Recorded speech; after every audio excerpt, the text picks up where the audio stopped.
नमस्कार बीडकरांनो, प्रशासन, राजकारण आणि सामाजिक घडामोडीवर आमची बारीक नजर. ही आहे बीड हलचल न्यूज. चला पाहूया आजच्या ठळक बातम्या. बीड शहरातील नर्सरी रोड परिसरातून एक संतापजनक प्रकार समोर येत आहे. येथील एका उर्दू प्राथमिक शाळेत विद्यार्थ्यांसाठी शासनाकडून दिल्या जाणाऱ्या पोषण आहारामध्ये गैरव्यवहार होत असल्याच्या चर्चा सध्या जोर धरत आहेत.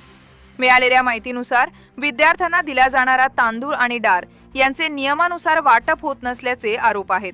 कागदोपत्री आकडे वाढवून प्रत्यक्षात मात्र साहित्य कमी दिले जात असल्याचा संशय व्यक्त केला जात आहे. महत्त्वाची बाब म्हणजे या प्रकरणात संपूर्ण शिक्षक वर्गावर आरोप नसून केवळ एका संबंधित कर्मचाऱ्याच्या कामकाजाबाबतच प्रश्न उपस्थित केले जात आहेत, अशी माहिती स्थानिक सूत्रांकडून मिळत आहे. तसेच काही नागरिकांच्या म्हणण्यानुसार विद्यार्थ्यांसाठी येणाऱ्या साहित्याचा गैरवापर करून ते बाहेर वळवले जात असल्याचीही चर्चा आहे. संबंधित वस्तू खासगी पातळीवर विक्रीसाठी वापरल्या जात असल्याचा आरोप करण्यात येत आहे. मात्र या सर्व आरोपांची अधिकृत पुष्टी अद्याप झालेली नाही.